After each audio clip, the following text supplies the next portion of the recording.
Boa noite, pessoal. Vamos para mais uma aula de Direito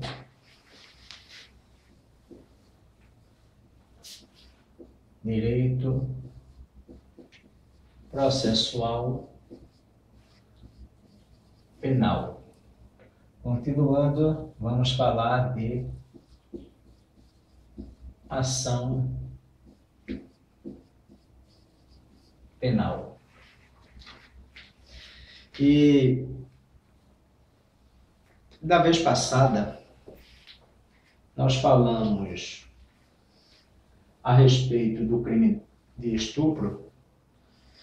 Eu dei um exemplo sobre estupro e depois me mandaram um e-mail e até fui questionado aqui na saída, porque existe uma controvérsia muito grande a respeito da nova lei, porque na verdade a gente não está estudando direito penal, nós estamos estudando direito processual penal, certo? E eu dei o exemplo de crime de estupro, dizendo que havia uma lesão corporal grave ou morte. E com o advento da lei 12.015,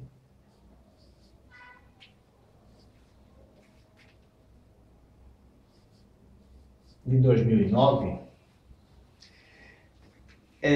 como eu falei para vocês da outra vez, o crime de atentado violento ao pudor, ele não faz mais parte do nosso Código Penal e ele foi incorporado ao crime de estupro. E existe uma polêmica muito grande quando se fala de lesão corporal no crime de estupro. Não sei quem é que vai ensinar direito penal a vocês. E quando eu falei do crime de estupro, onde havia a representação, novamente, não é direito penal, mas vamos colocar assim, mais de 18 anos, e aqui vamos traçar outro marco, 14 anos, certo?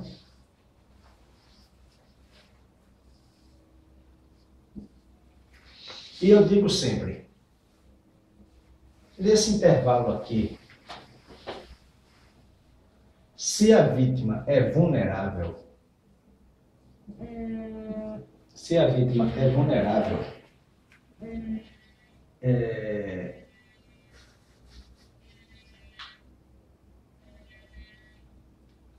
estou tentando desligar aqui meu telefone, mas eu consigo, eu juro que eu consigo. Então, deixar aqui com alguém, o outro, por favor. Então, vejamos. Se a vítima aqui ela é vulnerável, não importando a idade, é um crime de ação pública incondicionada. Ok? Aqui, com menos de 14 anos, foi dado esse título de vulnerável. Menos de 14 anos, vulnerável. Entre 18 e 14, ação pública incondicionada. Ação pública incondicionada. Menos de 14, logicamente, ação pública incondicionada. Só que, com esse título de vulnerável, essa pena será aumentada. Ok? Então, se em qualquer momento da vida, pode ter 40, 50, 30, 100 anos, independente disso, se for vulnerável, ação pública incondicionada. Se tiver menos de 18 anos, ação pública incondicionada. E essa vulnerabilidade para esse menor de 14 ou para uma outra pessoa que, mesmo com mais de 18 anos ou mais de 14, seja vulnerável a qualquer tempo, então terá esse aumento de pena. Ok? Isso é para o crime de estupro. E a grande controvérsia que nasceu com essa lei, a 12.015, é em relação a lesões corporais. Lesões corporais ou morte. Onde podemos depreender da leitura dessa lei que, para lesões corporais e com resultado morte desse estupro, é uma ação pública condicionada. Pois bem, nós tínhamos uma súmula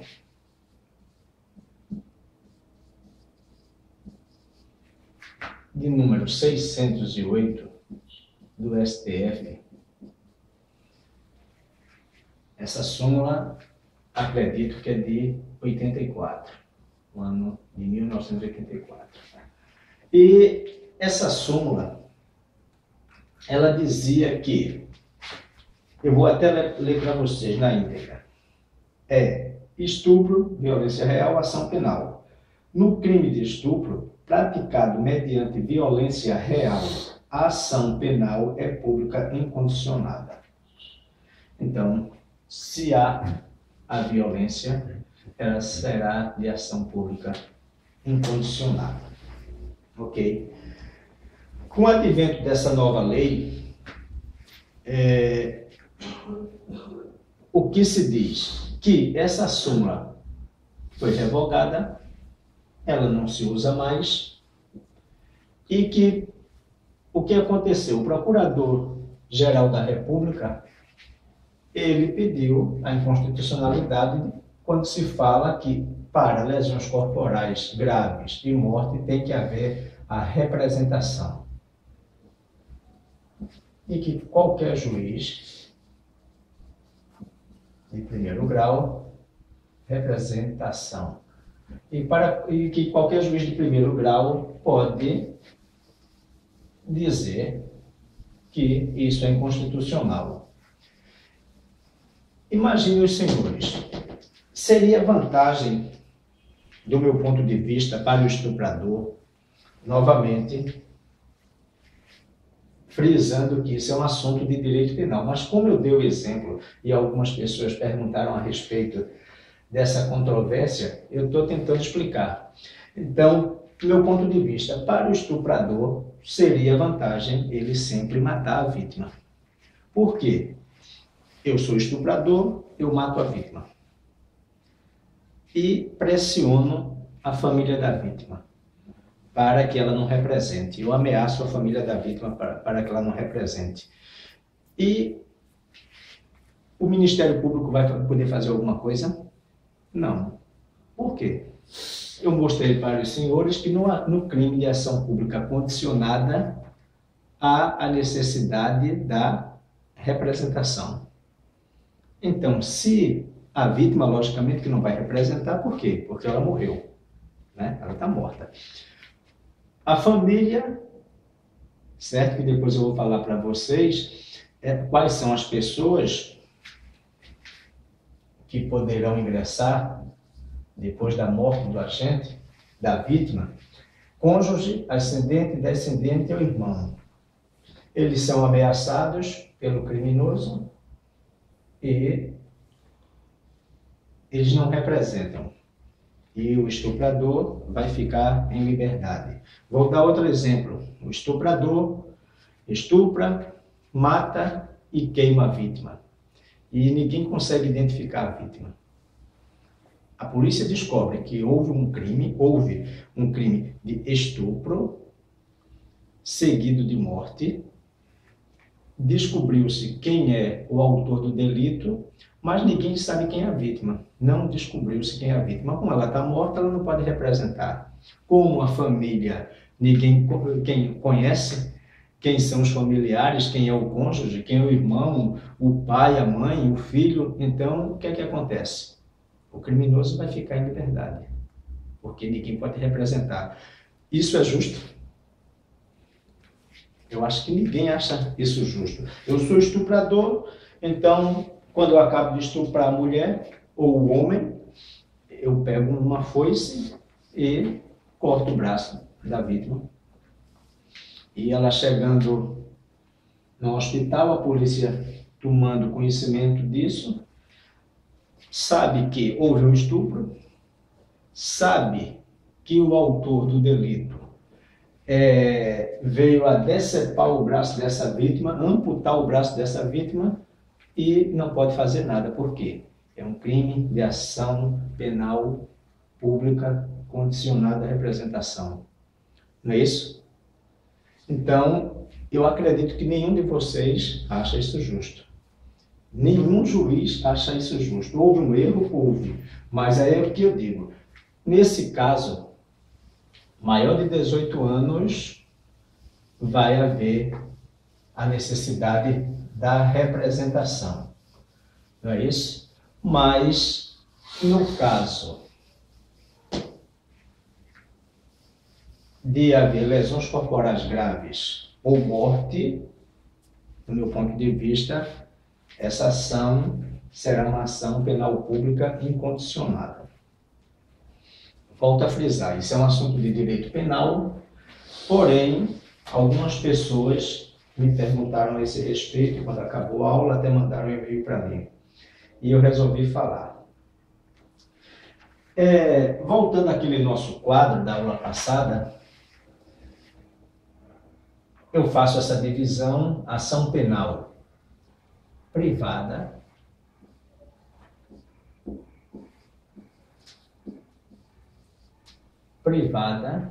e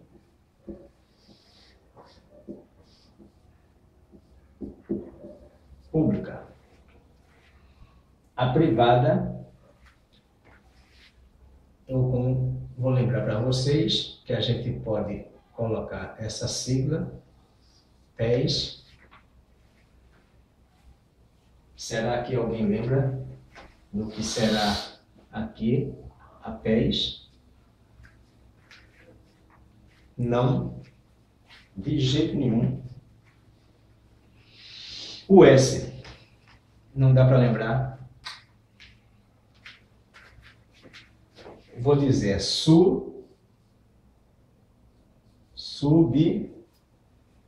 subsidiária da quê? Da pública, né?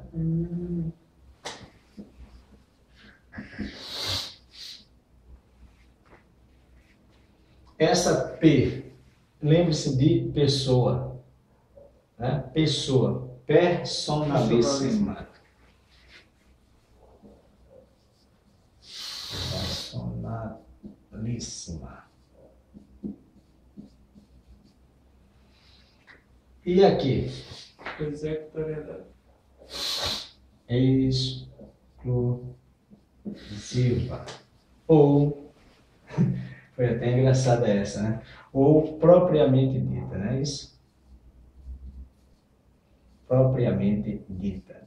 Volto a frisar, todo esse assunto vai estar disponível no site e vocês vão poder acompanhar. A apostila vai estar lá e vocês vão ter tudo bonitinho, como eu já mostrei aqui, quadros, fotos. É muito didática a apostila, vai dar para vocês aprenderem. Não é essa bagunça aqui que eu faço. Quem quiser copiar, pode copiar, mas aconselho só prestar atenção, porque tem tudo na apostila. E a pública, vocês lembram quais são os tipos de pública?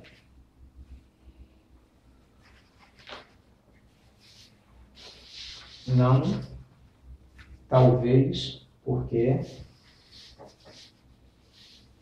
Não dá para lembrar?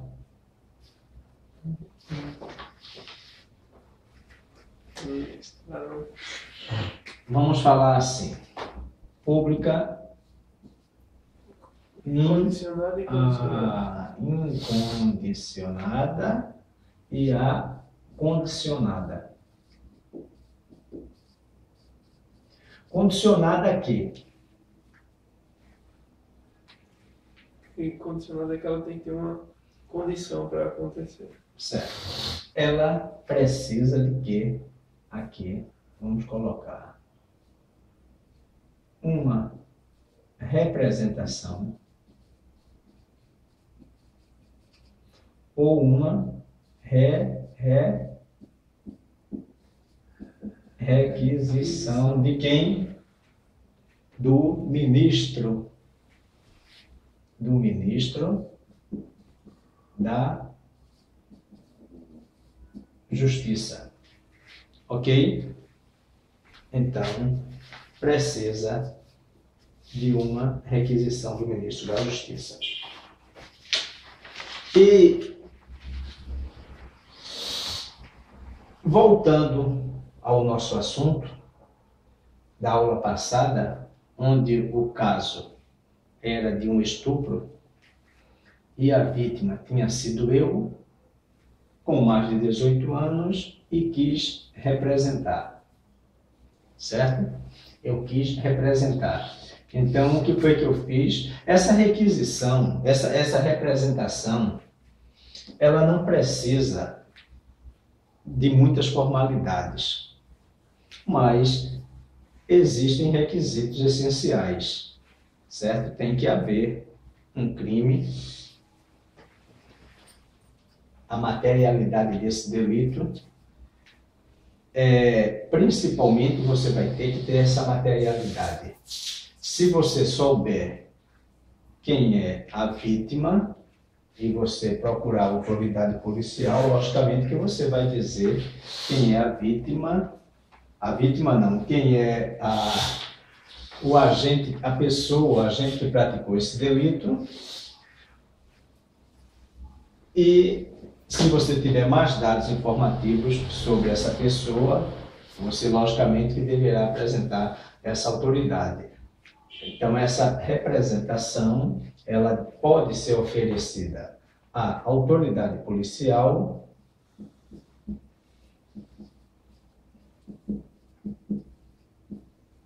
ao Ministério Público ou ao Judiciário, certo? Ao juiz. Ok? Logicamente, na maioria das vezes, procura-se a autoridade policial, porque, no meu ponto de vista, a Polícia Civil dispõe de mais mecanismos para se chegar à autoria, se existem se existe uma só pessoa ou existem mais de uma pessoa, existem várias pessoas, concurso de agentes, certo? Concurso de pessoas, e fica mais fácil para a autoridade policial, para se dirigir à autoridade policial e prestar queixa. Novamente, o nome é prestar queixa, o nome técnico, você vai a uma delegacia, certo? Você vai fazer o quê? Em latim.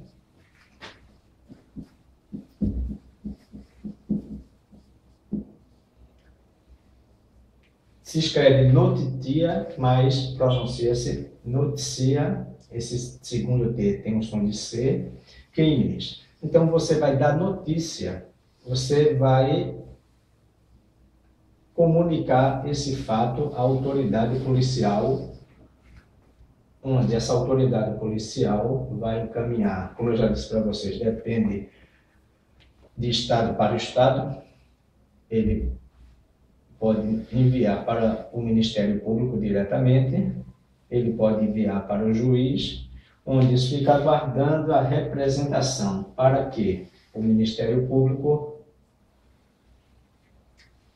denuncie essa pessoa.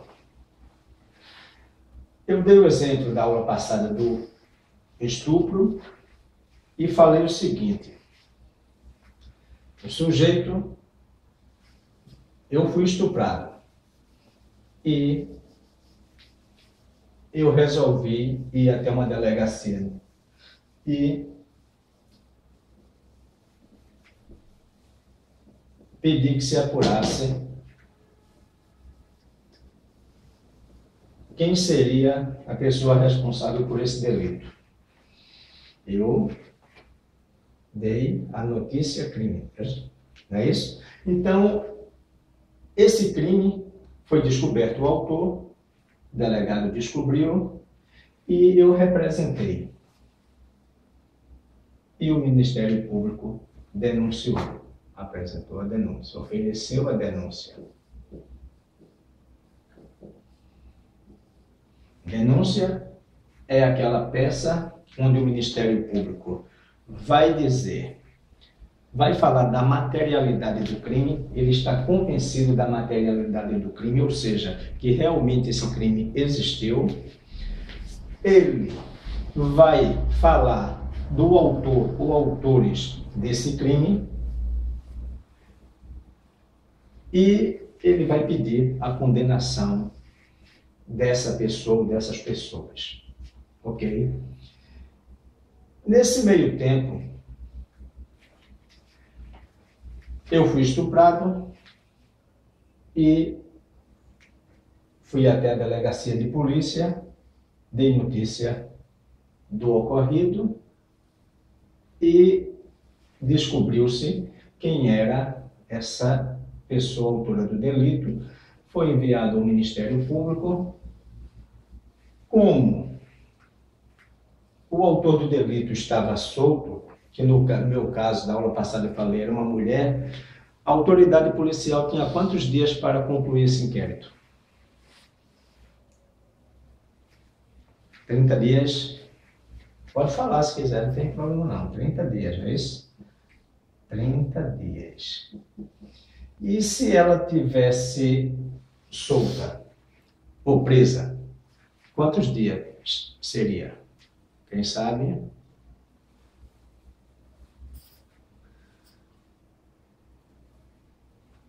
15, 25, 10.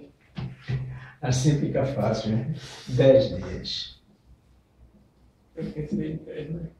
10 dias. Eu sei que são muitos prazos, não é fácil. Então, vocês já sabem, 30 e 10 dias. Novamente, vamos imaginar, existem crimes onde esse prazo seja diferente? Existe. Mas para não confundir a cabeça de vocês, por enquanto, vamos pensar dessa maneira. 30 dias réu solto e 10 dias réu preso, certo? Então, isso foi encaminhado para o Ministério Público e eu achei por bem representar. Representei. Será que, depois que eu representei, eu pedi para que o Ministério Público assumisse, que na verdade o Ministério Público agora ele pode assumir a titularidade. E o Estado vai ser sempre titular, como eu disse a vocês na aula passada, a titularidade para punir as pessoas de quem? Do Estado. Não é isso? Eu tenho a titularidade aqui apenas para representar e pedir para que o Estado realmente tome uma providência. Porque no crime de estupro, para muitas pessoas, não é interessante haver a representação. É uma vergonha, muitas pessoas não querem encarar uma delegacia de polícia, desconhecem até que pode começar tudo isso através do Ministério Público, mas é de costume ir até uma delegacia de polícia, e muitas pessoas, muitas vítimas, principalmente as vítimas de estupro, são ou mulheres ou do sexo masculino quando são crianças. Não é verdade? Então, muitas famílias têm vergonha de ir até uma delegacia de polícia e comunicar que foi vítima de um estupro. Mas eu tive coragem, procurei a autoridade policial e falei que tinha sido estuprado por uma mulher. E eu representei. Depois, eu fiquei com pena dessa mulher que me estuprou, ou por outro motivo qualquer, eu pensei em desistir.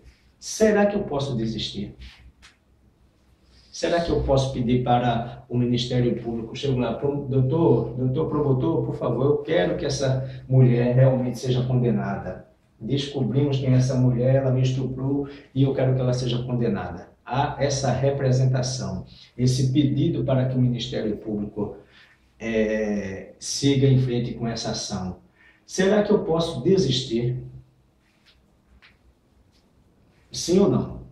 Pode chutar. Sim. Sim, né? O Ministério Público, ele vai oferecer essa denúncia ao Poder Judiciário. Até esse oferecimento da denúncia,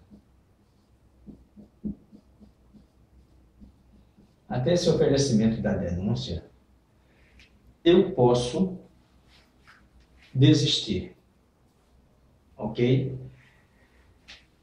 A essa desistência, a gente dá o nome de retratação. No direito penal, existe outra retratação, que depois a gente vai ver, mas hoje, imagine retratação nesse sentido.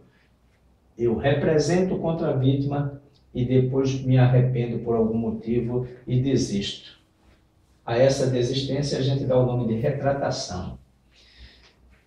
Discute-se o seguinte: depois que eu me retratei, depois que eu fui lá e disse, doutor, eu não quero que essa ação siga em frente, eu quero que pare por aqui. Será que depois que eu desistir, será que eu posso representar novamente? Pode. A maioria entende que sim. Por quê? Qual é o prazo que eu tenho para oferecer essa representação? 6 meses. 6 meses. Tenho 6 meses para representar. Ok? 6 meses. Dentro desse prazo, chamado prazo decadencial, você perde o direito, depois desses 6 meses, de ingressar com esse pedido de representação. A isso nós chamamos de prazo decadencial. Decadencial.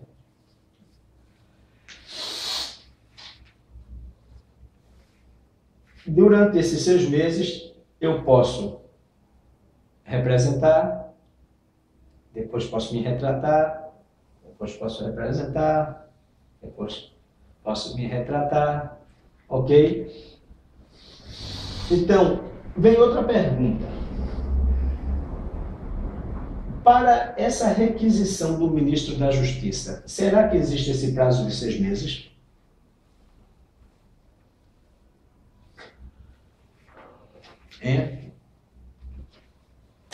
Não. Houve um crime de difamação contra a presidente Dilma. O ministro da Justiça, será que ele tem esse prazo de 6 meses para oferecer essa requisição? Entende-se que não. O que é que diz? Que enquanto não houver a prescrição desse crime, o ministro da Justiça pode oferecer essa requisição, apresentar essa requisição, ok? E também o que se diz, que ele não pode se retratar. Isso é pacífico, todos falam dessa maneira, não, mas a maioria entende que sim. certo? O que é que cai sempre em prova? Na prova vai cair sempre assim. Depois de haver a representação da vítima, ela resolveu se retratar. Ela pode se retratar até, aí diz assim, tem sempre essa questão, oferecimento da denúncia e recebimento da denúncia. E sempre as pessoas erram recebimento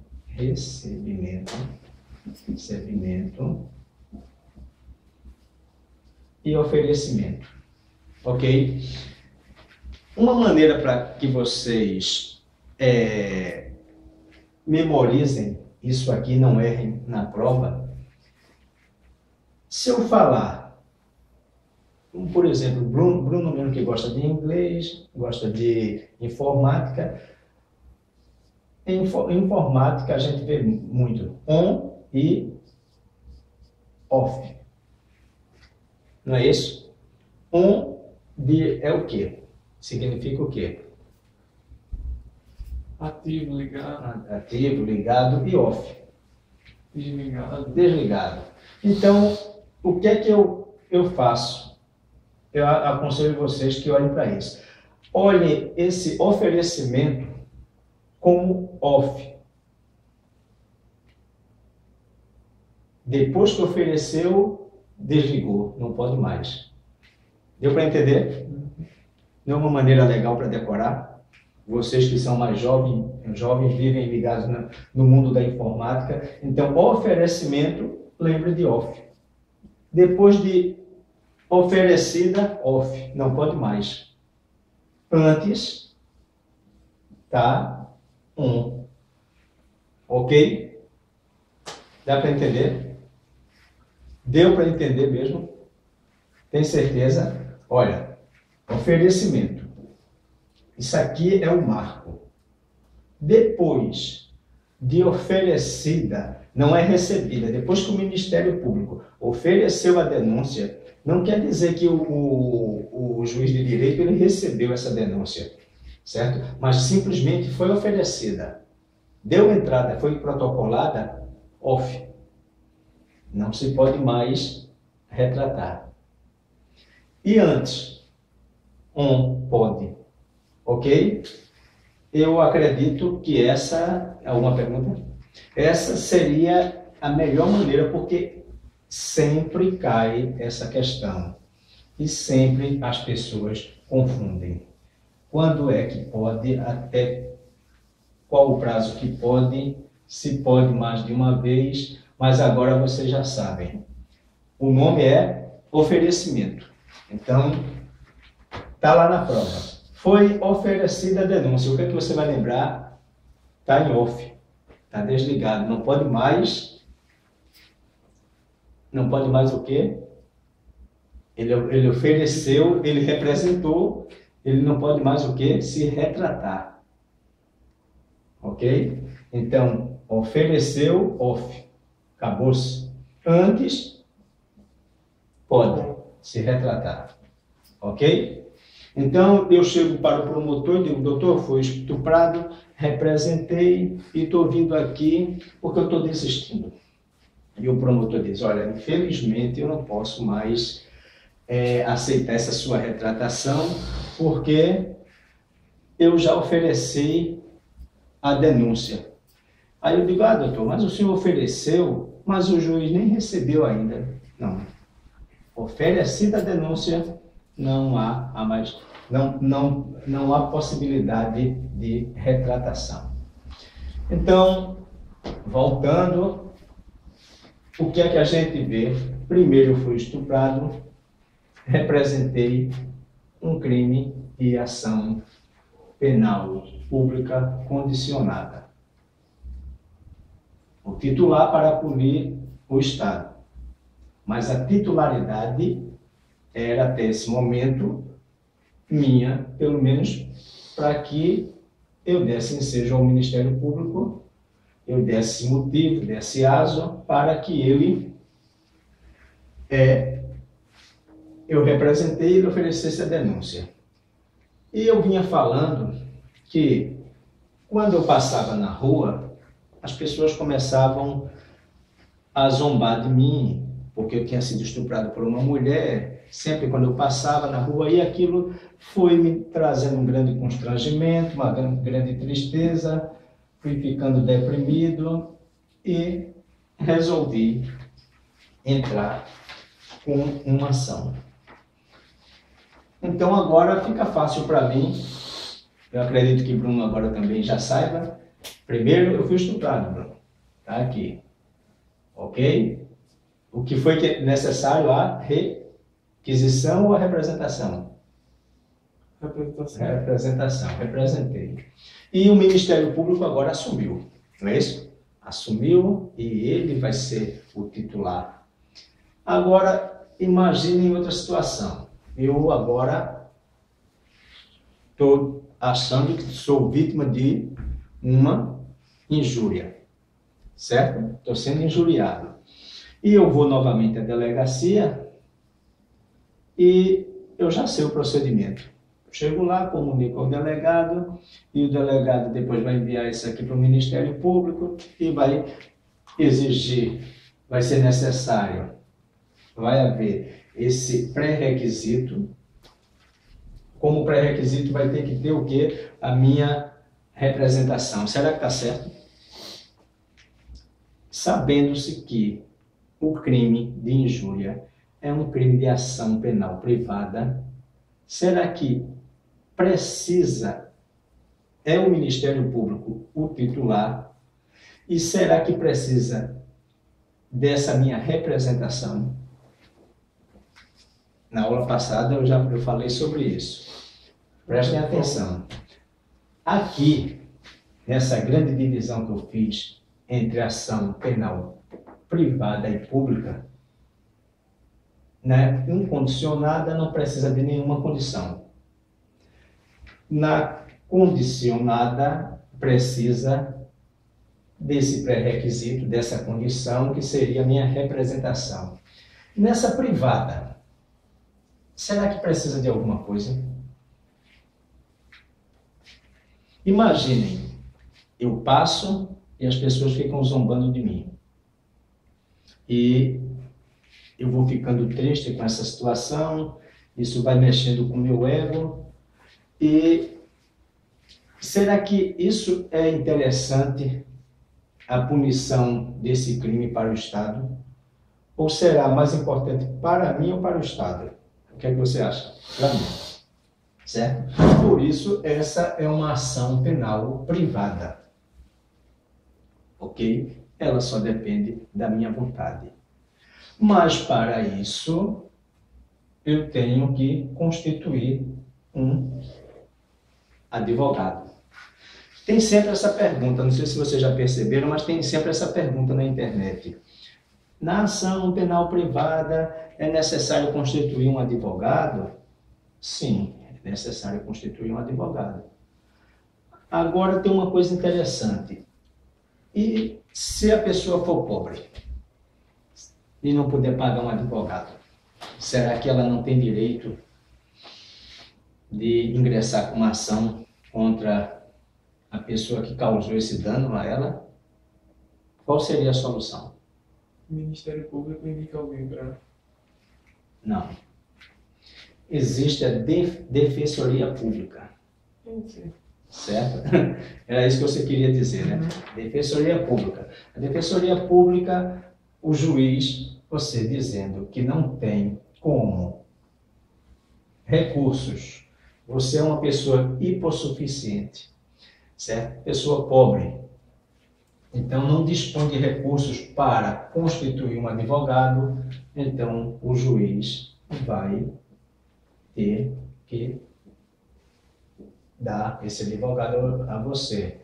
O Estado tem que dar esse direito a você. Então, para isso, para defender essas pessoas pobres, existe a defensoria pública. Ok? Até agora, está tudo tranquilo. E o porquê dessa divisão aqui? Personalíssima, exclusiva e subsidiária. Quando será que a ação ela é privada, personalíssima? Quando é que vocês acham que seria privada, personalíssima? Lembrando que personalíssima significa pertencente exclusivamente a essa pessoa. Persona quer dizer pessoa. Quando você acha? Bruno, tem alguma ideia, Bruno? Nenhuma. Já para a Sandra responder. Oi? Sandra disse que depois que ia responder. Foi, né? Pronto. Então, vejamos. Essa ação personalíssima. Primeiro, vamos dizer o seguinte, que eu ingressei com essa ação e morri. A pessoa ingressa com essa ação personalíssima e morre. E será que essa ação vai parar por aí? Vai acabar com a morte da vítima? Depende. Depende. Se ela for personalíssima, sim. Ok? Se for exclusiva ou propriamente dita, não. Se ela for subsidiária da pública, não. Existem o que se chama de CADI.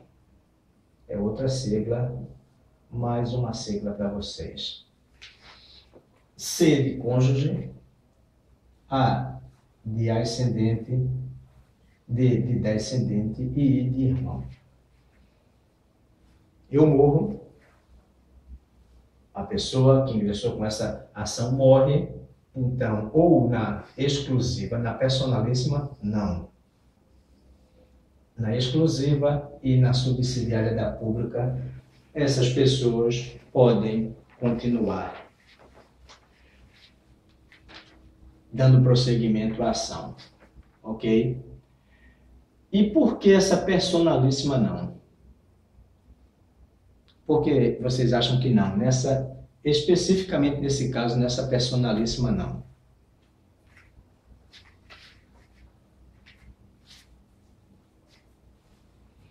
Existia um crime chamado adultério, que agora não faz mais parte do nosso Código Penal, faz parte do passado. Certo? Esse crime foi revogado. E era o crime de adultério e mais esse, que é ocultação de impedimento ou induzimento a erro essencial. Só nesse caso, só nesse tipo de crime, é que, morrendo a vítima, é extinto o processo. Extingue-se a punibilidade do agente. Ok? Novamente, só existe um tipo de crime hoje previsto no nosso código, que seria esse: induzimento a erro essencial e ocultação de impedimento e induzimento a erro essencial. Por exemplo, Bruno, ainda um menino inexperiente na vida, se apaixona loucamente por uma mulher e Bruno resolve casar com essa mulher. Quando Bruno casa, na noite de núpcias, Bruno, um menino muito recatado, e resolve fazer um voto de castidade até o casamento. E na noite de núpcias, Bruno descobre que não casou com Maria, casou com José. Entendeu, Bruno? Nunca mais você vai esquecer desse exemplo. Então, Bruno fica altamente revoltado, ingressa no juízo civil para anular esse casamento, e daí, depois de anulado esse casamento, Bruno resolve entrar com uma ação, ingressar com uma ação contra José. Ao longo da ação, Bruno morre. A mãe de Bruno diz: eu quero continuar, mas não pode. Entendeu, Bruno? Ok? Só nesse caso. E na exclusivamente privada, ou propriamente dita, Bruno morre, a mãe de Bruno pode. Não tenha medo não, Bruno, você vai morrer agora não. Bruno morre, vou dar outro exemplo, pronto. Roberto morre, melhorou. Roberto morre e a mãe de Roberto vai poder continuar. A mãe de Roberto não pode, Roberto é solteiro, nunca casou, nem tem união estável, que esse cônjuge refere-se também à união estável. Ascendente, a mãe dele e o pai não querem continuar. Descendente, ele não tem filhos, mas ele tem um irmão que quer continuar com essa ação e pode continuar. Ingressar no lugar do irmão, ser o seu substituto processual. E a subsidiária da pública? Quando será que ela acontece? Tem ideia, Roberto, Bruno, Juliana, alguém tem ideia aí? Tem não. Bruno deveria estar com essa ideia que o Bruno já estudou comigo. Bruno é esquecido. É sono, está com sono, né? Cansadinho. Imaginem só, eu fui estuprado e falta muito tempo, Bruno, para acabar a aula. Nem. O que é isso que você está me dizendo? Paz e amor? Hã? 7 minutos. Certo. Então, hoje eu não vou alongar. Sem mais delongas, eu vou acabar a aula hoje em torno de 1 hora. O Bruno está doente, estou vendo que o outro está com sono. Mas eu fui estuprado. Depois, fiquei muito chateado quando eu passava que algumas pessoas ficavam zombando de mim e eu ingressei com essa ação privada. Mas depois eu fiquei tão chateado com um deles que eu acabei matando uma dessas pessoas. E nesse caso, a ação seria o que agora? Privada ou seria pública? Pública. Incondicionada ou condicionada? Incondicionada. Prefere os interesses do Estado. É notório que no caso de um crime de homicídio, seria uma ação penal pública incondicionada. E vocês ficam me perguntando por quê? Porque é preponderante o interesse do Estado aqui em ver punida a pessoa que praticou, o autor de um homicídio, o agente que praticou o homicídio, a pessoa que praticou o homicídio. E eu matei José, não precisa que a mãe de José, que o pai de José, que o irmão de José ou que a esposa de José queira me ver processado. O maior interesse aí agora é de quem? Do Estado.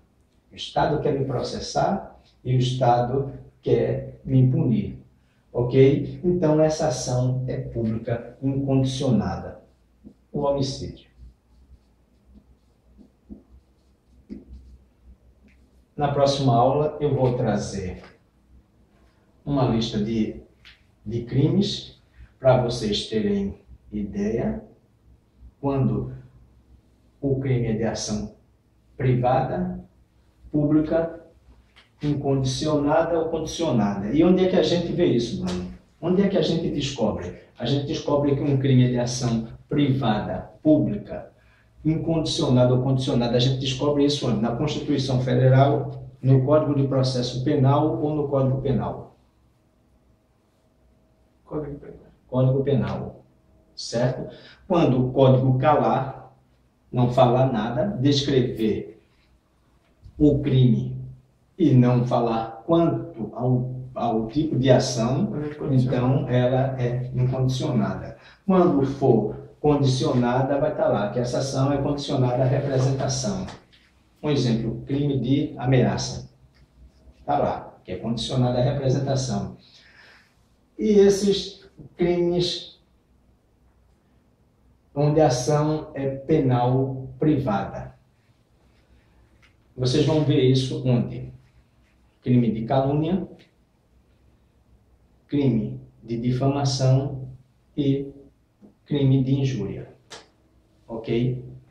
Então fica fácil. Ação penal privada, pública incondicionada não fala nada, condicionada fala e o privada fala que são esses 3 crimes. Ok? Então, eu matei essa pessoa aqui, que eu estava altamente chateado com ela porque ela vinha me injuriando. E a ação é pública incondicionada, não é isso, Bruno? Essa ação, ela é pública incondicionada, ela pode de repente se transformar numa ação privada? Sim ou não? O que é que vocês acham? Eu matei uma pessoa, ela é uma ação pública incondicionada. A titularidade é do Ministério Público. E será que, de repente, ela pode se transformar em privada? Não. Onde, logicamente, a vítima morreu, ela não vai poder ingressar. Mas tem o cônjuge, o ascendente, descendente e o irmão. Tem, nessa situação aqui, ó, ação privada subsidiária da pública. Certo? E por que eu vou conseguir transformar essa ação?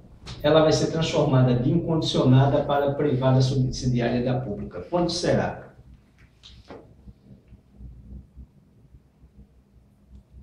Sem ideia. Eu não sei. É o seguinte. Existem prazos. No direito processual penal, existe prazo. No direito penal, prazo. Na nossa vida, existem prazos para tudo. Existe tempo para tudo. Certo? Então, eu fui preso em flagrante. Vamos imaginar assim. Quando eu matei José, eu fui preso em flagrante. Certo? Matei José, fui preso em flagrante. O delegado tem quantos dias para concluir esse inquérito? 30. Eu estou preso. Ele tem 30. Ele tem 10 dias. Não é isso? Ele tem 10 dias para a conclusão desse inquérito. E esses 10 dias é um prazo, do meu ponto de vista, muito curto. Porque, ao longo dessa investigação aqui, dessa prisão em flagrante, descobre-se que eu já matei outras pessoas. E a autoridade policial, o delegado, queria robustecer esse inquérito com outros elementos, indicando outros crimes, e ele não tem tempo. E esse prazo pode ficar muito menor se ele acabar num domingo. Num domingo. Estamos agora falando de prática. Num domingo. Por quê? O domingo é o 10º dia. O sábado é o 9º. E a sexta é o 8º. Aqui em Pernambuco, a autoridade policial não tem como entregar esse inquérito quando cair no domingo, quando cair no sábado e nem quando for no dia feriado. Então, o que é que acontece? Se esse prazo cair no domingo, ele vai ter que entregar esse inquérito quando, Bruno? Domingo. Na sexta-feira. Não é porque eu esse mesmo. Na sexta-feira. Então, esse prazo vai cair para 8 dias. Quando nós formos estudar os tipos de prisões, onde a gente vai falar dessa prisão em flagrante, aí a gente vai ver, eu vou dar uma adiantadazinha, vocês vão perceber. Dentro do prazo de 24 horas, a autoridade policial ela vai ter que tomar algumas providências. Quais são? A nota de culpa. Tem que entregar nesse prazo de 24 horas essa nota de culpa. Ela tem que fazer mais o quê? Ela tem que comunicar à família ou alguém que a pessoa indique. Eu não quero que minha mãe saiba que eu estou preso em flagrante.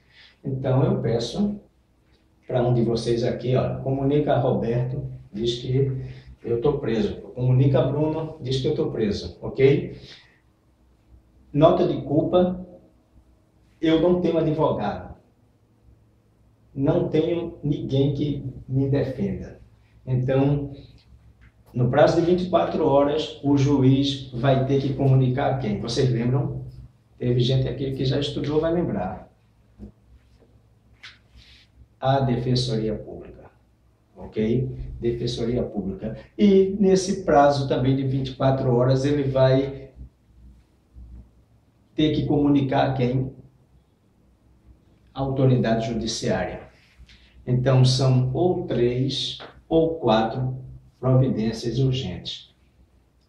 Nota de culpa, tem que entregar a nota de culpa, que é aquele documento onde a pessoa que foi presa em flagrante, ela sabe qual a imputação, qual o crime que a autoridade policial está atribuindo a ela. Então, basicamente, naquele momento, ela vai se defender daquele crime. Logicamente que ao longo do processo, ele pode até nem ser indiciado, certo? Ou pode ser indiciado em outro crime, mas ele vai receber a nota de culpa. Eu não tenho advogado, a Defensoria Pública vai tomar conhecimento, alguma pessoa que eu indique vai tomar conhecimento, e o juiz. E o juiz, dentro de 24 horas que ele recebeu, ele vai analisar se realmente essa prisão em flagrante ela deve perdurar ou não. Se ela deve perdurar, deverão estar presentes os requisitos da prisão preventiva. Com a mudança da lei, ele não vai continuar preso em flagrante. E sim, foi examinada pelo juiz e examinou que há necessidade, no caso da minha prisão, eu tenho que continuar preso, mas aí estarão presentes os requisitos da prisão preventiva. Deu para entender? Isso, logicamente, que a gente, quando for estudar os tipos de prisões processuais ou cautelares, certo? Vocês vão ver isso com muito mais detalhes. Mas hoje seria assim. Então, enquanto o delegado está concluindo esse inquérito policial, eu estou preso, ele tem 10 dias. Mas antes disso, eu posso ficar em liberdade. Vai ser remetido para a autoridade judiciária, ele vê que não estão presentes os requisitos da prisão preventiva e vai me colocar em liberdade. Estão entendendo? Na prática, funciona dessa maneira e também a lei diz isso. Então, se a autoridade policial tem 10 dias porque eu estou preso, quantos dias tem o Ministério Público, nesse caso, para oferecer a denúncia? 5 dias. 5 dias. 5 dias. Ok? 5 dias. Então, nesses 5 dias, eu estou preso. Quem vai responder essa pergunta agora para mim, eu tenho certeza que vai acertar, é Bruno. Eu estou preso. Certo? 10 dias, em 10 dias o delegado concluiu o inquérito e já tinha remetido o flagrante para o juiz, mas agora ele vai remeter o quê? O inquérito, que foi iniciado com a prisão em flagrante. Remeteu. E o juiz vai apresentar esse inquérito ao Ministério Público para que o Ministério Público tome as providências necessárias. Então, ele tem o prazo agora de 5 dias para oferecer essa denúncia. Imaginemos, nesse prazo de 5 dias, ele não oferece a denúncia. O que é que pode acontecer? O advogado pode pedir relaxamento. Exatamente. O advogado, provavelmente, ele já vai ficar lá na porta do fórum esperando. Passou do 5º dia, o Ministério Público não ofereceu a denúncia e ele vai pedir o quê? O relaxamento da prisão. Não há prova, geralmente vai cair dessa maneira. Não vai cair falando de a não ser uma prova subjetiva, onde tenha que escrever sobre isso, e você vai ter que mostrar mais conhecimento. Mas para que vocês, inclusive até coloquei na apostila, deixe-me ver se tem aqui. Deixe-me ver.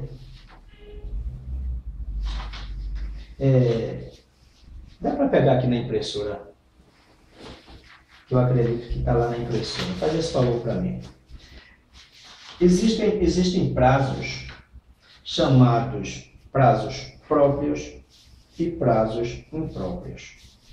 E eu coloquei uma decisão a esse respeito, acredito que foi do Tribunal de Justiça do Rio Grande do Sul.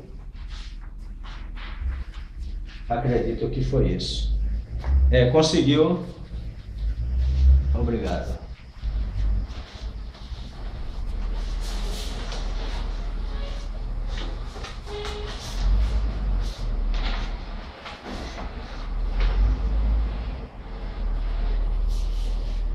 Não é nenhum desses, mas é exatamente isso. Onde você vai perceber que existem prazos chamados prazos impróprios. E um exemplo, se você conversar com um delegado de polícia e disser assim, olha, tenho um inquérito policial, o senhor é o presidente do inquérito policial e ele foi, porventura, aberto por conta de uma prisão em flagrante, e o senhor tem 10 dias, o senhor não ofereceu o senhor não enviou para o judiciário o inquérito policial. O que é que vai acontecer? Ele vai certamente dizer, olha, os advogados vão estar esperando essa brecha, certo? Essa oportunidade, e eles vão pedir o relaxamento da prisão e eu vou responder na corregedoria.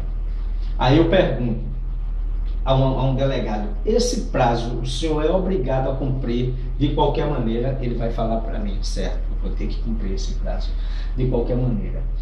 E nessa decisão que eu mostro para vocês, nessa decisão, o Ministério Público, nesse prazo de 5 dias que ele tem aqui, porque o réu está preso, ele não apresentou a denúncia, ele extrapolou, ele passou 6, 7, 8 dias. Então o que aconteceu? A defesa entrou com pedido de relaxamento.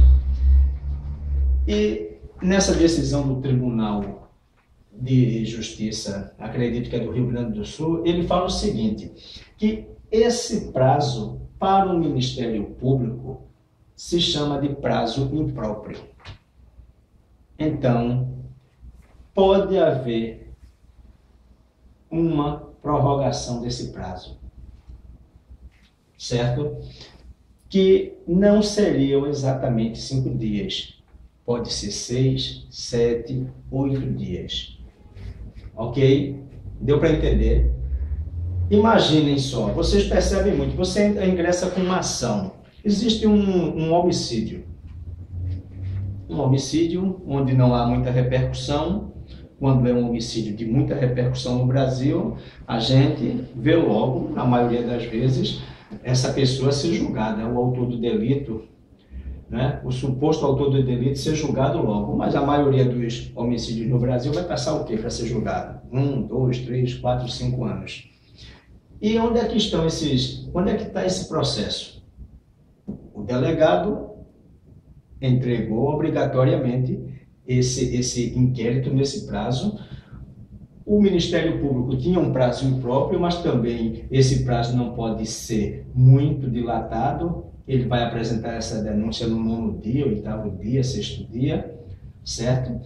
E é considerado um prazo impróprio. E esse processo está onde? Onde é que está? Porque tudo tem um prazo no processo penal. Então, esse processo vai estar onde? no cartório. E esses prazos desses cartórios também são impróprios. Eles não são seguidos à risca, nem vai haver nenhuma anulação no processo por conta disso. Certo? Vocês já ouviram falar muito nessa tal da instrução criminal, onde tem que ter... faltam quantos minutos? Paz e amor é o quê? 10, 20? 2 minutos? É 1h. Certo. Então vamos acabar para o outro entrar.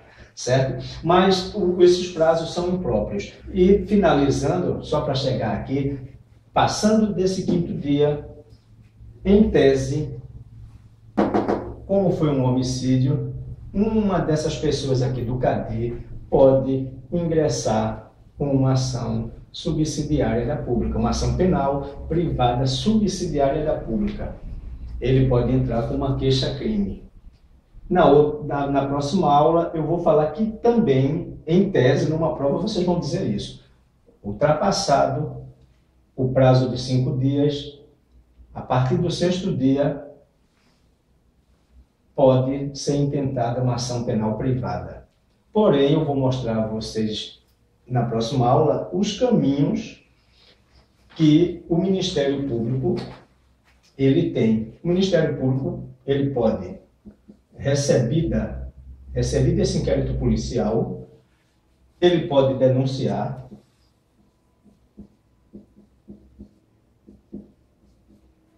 ele pode pedir o arquivamento, ou ele pode requisitar novas diligências. Então, para que a família dessa pessoa que morreu intente uma ação privada, subsidiária da pública, porque no 5º dia, no 5º dia, até o 5º dia, o Ministério Público não ofereceu essa denúncia. No 6º ele vai tentar, mas o Ministério Público pode ter pedido o arquivamento. Certo? O Ministério Público pode ter requerido novas diligências para o delegado de polícia. E ele praticando um desses 3 atos aqui, não vai poder ser intentada a ação penal privada. Deu para entender? Então vamos dar uma paradinha e amanhã nós continuaremos, ok? Valeu, obrigado.